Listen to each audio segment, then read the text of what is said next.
Hey guys, welcome to my channel. If you don't know me, I'm a makeup artist. I'm now a new mom. I've experienced some things that I feel would be of help to new moms, and well, this video is going to be about my labor and delivery. I never want to talk about it because it was, let me cut that part off because I said that wrong, but traumatic experience. Scary. So if you're a new mom and you're watching this right now, I do not want to scare you. Having my daughter is the best thing that has ever happened to me. Labor and delivery part was very scary. Labor for 4 days. 4 days. Just say my pregnancy was phenomenal. I had some ups and downs. You know, she was really comfortable in my belly, so she didn't want to come out. And she was due actually on December 1st. I really wanted to have a natural birth. I really wanted no medication, just breathing techniques at the hospital though. What I mean by natural birth, I meant at the hospital, just no medication, not an at-home natural birth. In case something went wrong, there was like doctors there, which in my case, yeah, I'm happy I went to the hospital. December 1st when she was due, I remember going in to my OB, and he was like, yeah, like everything looks good, and he checked me to see how dilated I was, and basically I was like, there was just no action happening down there. Like, she was comfy in my belly. And well, he was just like, yeah, so we're gonna have to induce you. And I was like, oh, like how long can we wait? Because I really wanted to have a natural birth. And then he's like, okay, we can wait for, I believe he said 7 more days. Yes, on the 8th. So like really early in the morning on the 8th. Gonna go in, get induced, and have her that day or the next. I really trust my doctors, so I just go with the flow. December 8th came and no action was happening. Jitted up a gel down there. He told me that I would start feeling contractions within the next hour or a couple of hours, depending on how everything goes. And then he's like, I'll see you tomorrow for your next set. And I was just like, what? Like, what do you mean see me tomorrow? Thought this was happening today. Went home, me and my spouse were just kind of like at home, and I start feeling these contractions, and I'm like, oh my gosh, like this hurts. I'm not crying, I'm just like breathing like this hurts. And I just remember saying to myself, like, is it gonna get worse, or is this the pain? Because if this is the pain, like, I can kind of deal with this. I just remember that going through my head, and I'm sitting there like, ah, and the pain started getting to the point where I couldn't really like get up or get down, or it was just really hurting. Felt like I was in labor.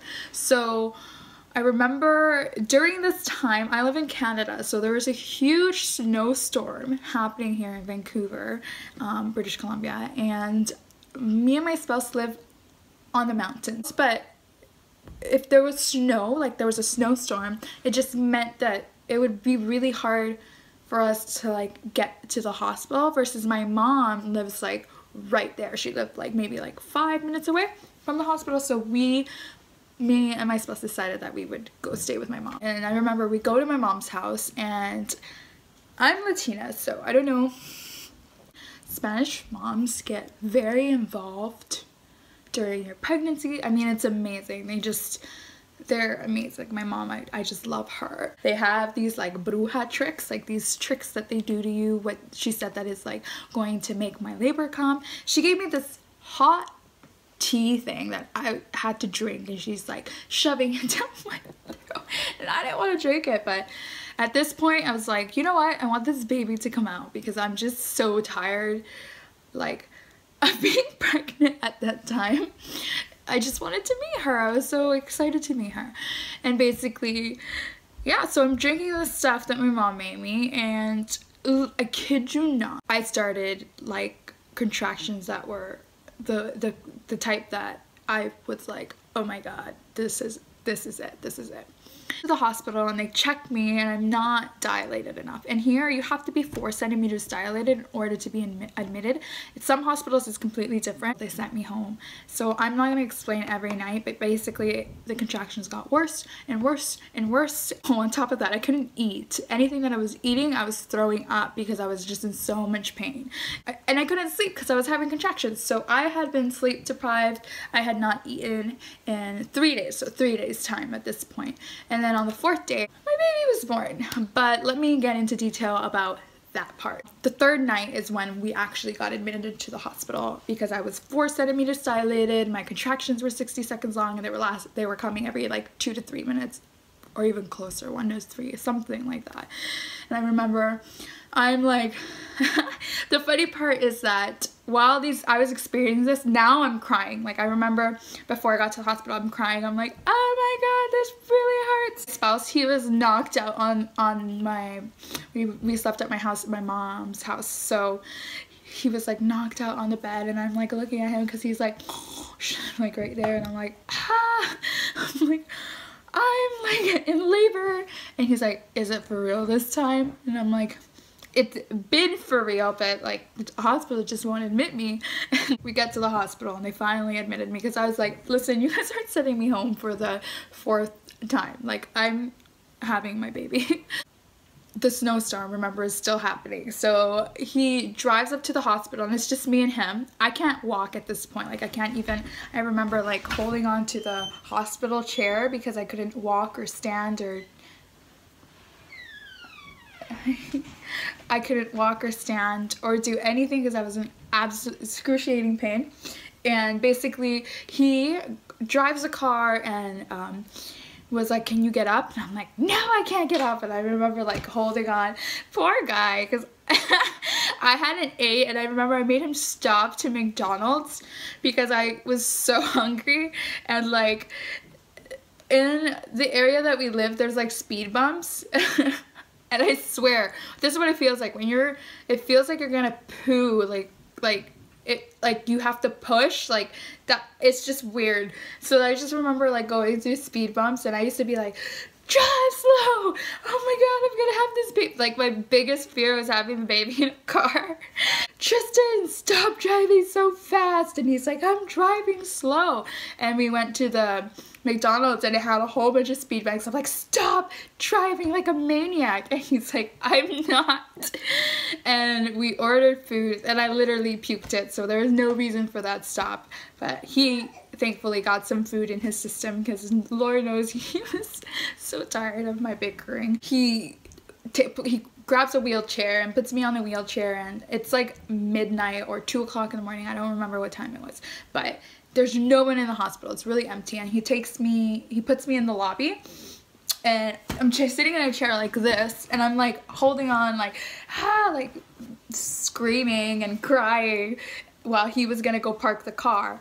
And basically there was a guy, I guess he might have been waiting for somebody, but he was sitting like right in front of me, and he is watching me on my chair like crying, and he's like, I'm gonna take you to a nurse. And I'm like, I couldn't even talk because I was crying. The contractions were horrible. And he takes me to this nurse, and she's trying to get my information, and I'm like, listen, I've been here for like 4 times, you should have my information. So she just wheels me to the maternity section, and kid you not, I know all the nurses at this time. So I get up there, and one of the nurses, Kathleen, comes up to me. She's like, you're having this baby today, Samantha? Yes, because I'm so weak at this point. So she gets me up and puts me on my bed, and this doctor comes by, checks, and finally I get admitted. To top everything off, I'm Latina and my spouse, he's Jamaican, so we have a really large family. But there's just a lot of people that wanted to come during this delivery, and I was totally okay with that. Like, I'm totally okay with that. And I remember telling him, okay, yeah, like I was being admitted. Oh no, my mom knew that we had left to the hospital, so she just shows up. Like, we hadn't called her, nothing. She just showed up with that magic tea thing that I was telling you guys about before. So she's making me drink this still. Oh, my mom, she was making me drink this, and it's like, at this point I'm like, Mom, I'm already in labor, like I don't need to drink this anymore. Like I was so just done with the whole thing, just wanted her to come out. Finally, I get a room. They bring me to this room, and it's a nice big room, and then people start showing up. So my spouse's mom shows up, his sisters show up, which are like my best friends. So they show up, and they're just like, oh my god, because I'm like sitting there looking crazy because I had scrubs that they give you at the hospital, and I was just sitting there dealing with my contractions with no medication at this point. And then finally his stepmom comes, and his dad, I believe they were the last to come. Yeah, so they come and they're like, oh Sam, I had my little fuzzy pink socks on, and they're like, and then his stepmom starts massaging my feet, and it was like, I'm saying this because if you go into labor, please ask somebody to massage your feet. It was amazing. It felt like, I don't even know how to explain it because it was just so amazing the way that she touched my feet. It was just great. I had brought my bathing suit, and I had asked if I could get into the tub just so I could deal with my contractions because I didn't want, oh, I'm gonna see, I'll cut that out. So yeah, I was going to just deal with the contractions in the bathtub. So my spouse helps me get changed and get into the bathtub, and they gave me these this stool to sit in while I was in the bathtub, and it's like an old elderly people's stool, and it was giving me life because I'm like holding on to it for dear life every time I got a contraction, and he was spraying me down with the water. And then another nurse comes, and I hadn't met this nurse, but she was really sweet. They were just phenomenal.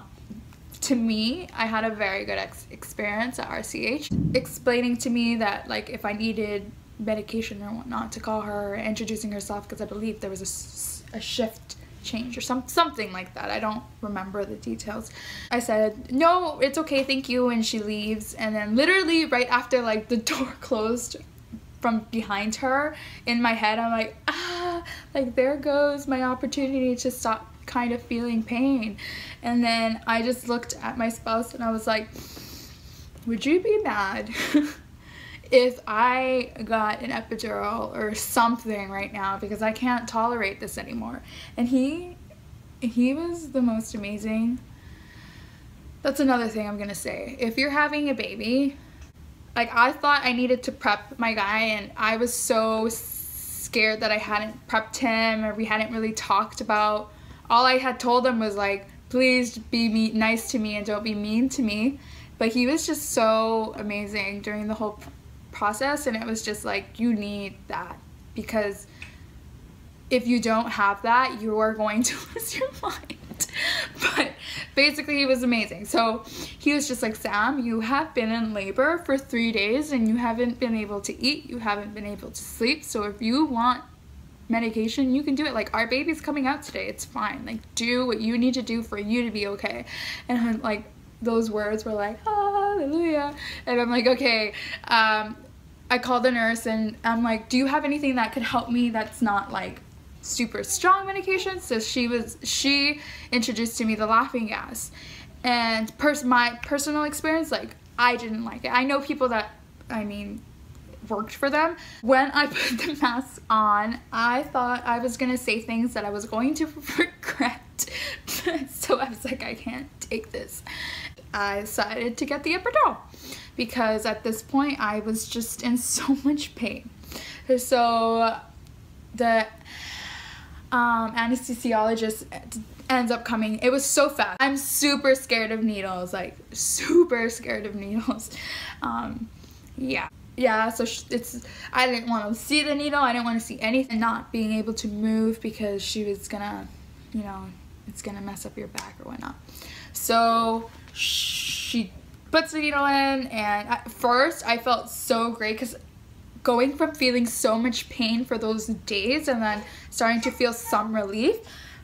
But then I realized that it was only mostly on my left side that was numb, and half of my my right side wasn't numb, and I just remember this leg feeling so heavy. Like, it was just so not a good feeling, but it felt better than the contractions that I was having. So I can't say that I regret getting the epidural, because at that point I don't know how much longer I could have done without any type of medication. But the thing is, our bodies as women, I believe, are made to withstand labor and go through this experience as women. We have the opportunity to, you know, maybe reduce the pain, and at that point I had experienced so much pain for several days that I just needed to kind of release. During my pregnancy, I had a high heart rate. So my heart rate was actually, you know, if you're pregnant, your heart rate should be, I believe it's from 80 to like 90 beats per second, or beats per minute, beats per minute. And well, mine were like 120 and 145 to 150. Like, my heartbeat was crazy.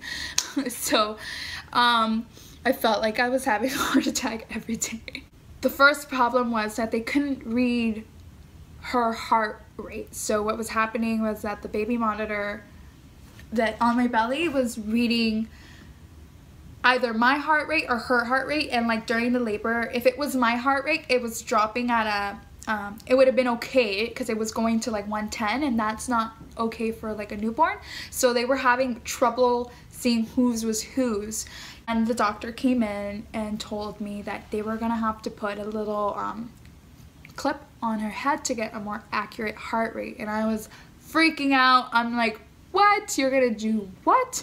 And they're like, yeah, we're gonna have to put a little, we're gonna have to clip her head. And all I can think of is like, she's not even out yet. You're gonna be like messing with her. Oh my God. And I started crying. I'm very emotional. When you're pregnant, your emotions are everywhere. So I'm crying. I'm like, what? No, like, is there anything else we can do? And he's like, okay, we're gonna have to wait a bit. If you want, we can wait a little bit longer to see if it continues or if we get a more accurate heart rate. And I'm just like, please, like, can we do that? And then he was like, okay. Unfortunately, like, kept getting lost. Her heart rate kept getting, you know, it was either mine or hers. And then they ended up clipping it and putting that thing in there to break my water. So I had like a catheter in there.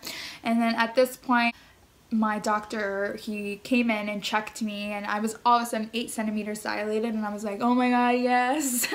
And he goes, yeah, so you're 8 centimeters dilated. I'm gonna come back, because after you've reached your 8 centimeters, you should be dilating every hour. So in an hour, I'd be like 9 centimeters, and then boom, 10 centimeters, and then, you know, push.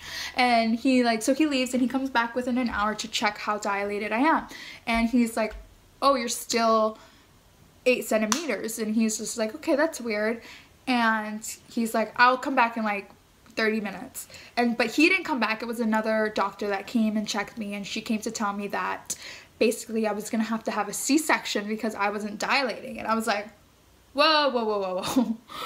Whoa, I'm not gonna get a C-section. What do you mean? I've been here for like 3 days, like going on my 4th day. Like, there's no way that I'm about to have a C-section. Like, she was stuck halfway there. So at like 8 centimeters, her head was having too much pressure, like pushing down on me, so that it would mean that, you know, there could be danger, right? And I'm like, now I'm really crying because I really wanted to have a vaginal birth. So at this point, you know, got induced already.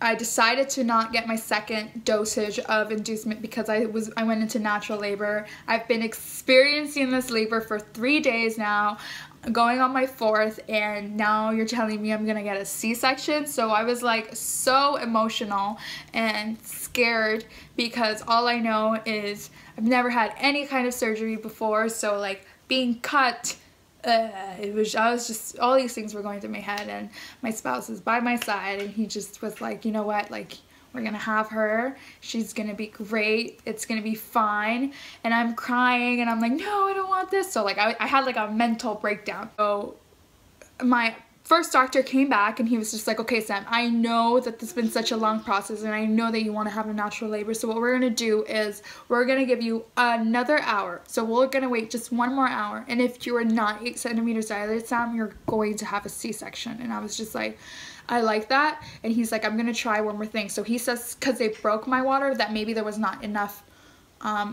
amniotic fluid. So now I have a catheter. I have this thing that's clipped onto her head in me, and they were gonna put a tube in me to put more amniotic fluid in me. So I had like so many things going on down there.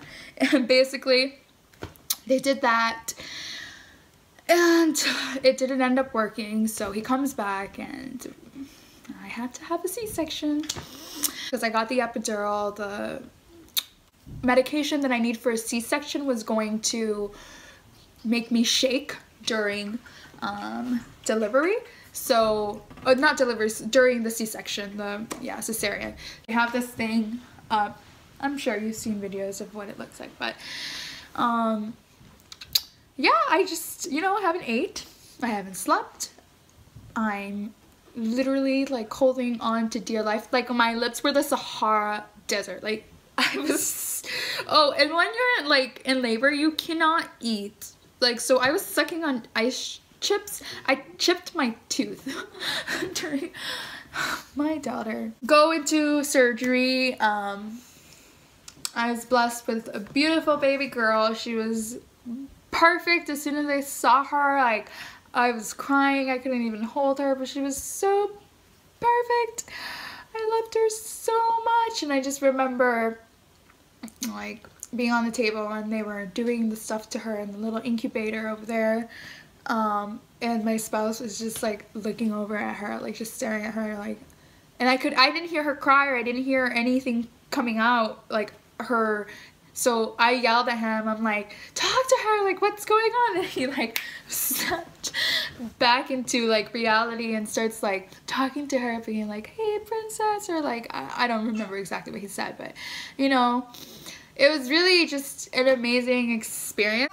Everything that I went through, as soon as I saw her, like, I could not believe that I had became a mom. Like, I'm a mom. Like, I just made this little person and she's here. So it was so emotional for me. And then especially because of the fact that they had to take me to recovery and I didn't really get to spend that much time with her. And then he stayed with her the whole time, and I knew that there was a whole bunch of friends and family just waiting to see her, so that kind of comforted me, but I didn't really get to have that skin to skin, like, love, like, hold her and like I didn't get that. So it was so hard for me, and I just remember going into recovery and like pretending like I wasn't in pain because I just wanted to go see her, and the nurse was just like, oh, so can you please tell me your pain levels in recovery? And I was just like, oh, I don't feel anything. She's like, you just had a C-section, like, do not lie to me.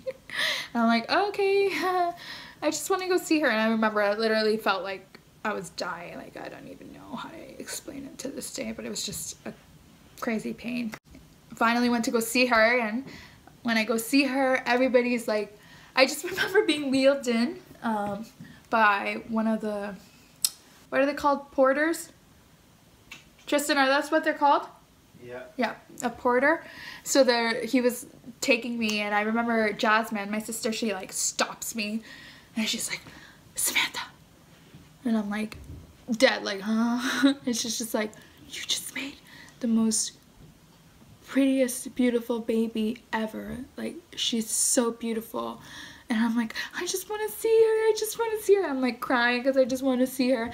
And then I got to hold her, and she was so perfect. Like, oh my gosh, I just remember her little face, her little cheeks, her eyes are open, and I just couldn't stop crying. And it was so beautiful. And I just remember like feeling so weak, but just wanting to even have more kids. As soon as I saw her, I was like, oh my god, this is such an amazing feeling. Like, it was just, oh, over the moon. That is literally my labor and delivery story, and I don't want to discourage anybody to have a baby. If I would have known that I was going to get a C-section and I would have prepared for it, you know, I could have ate. I wouldn't have been like hungry for 3 days, thirsty, like all this stuff. And it would have been a much easier recovery, especially if you have somebody like by your side that's helping you through all of it. A C-section would have been so much easier. Like, I don't know what it would have felt like to push her naturally. I remember looking at my chart and it literally had like everything checked that could possibly happen to you during labor, and I was just like, ah, Samantha, only you, but you have to go through all this stuff. It's worth it. It's definitely worth it. You see your little boy, your little girl. I was blessed with a little girl, and it's just an amazing feeling to be a mom. Like, my memory is a little bit foggy, so I might have forgot some stuff because she's actually saying hi, Mama. I did my best. You did so perfect. I put in my hair already. Yeah. So, say bye, YouTube. Say bye, YouTube. Okay, say bye-bye.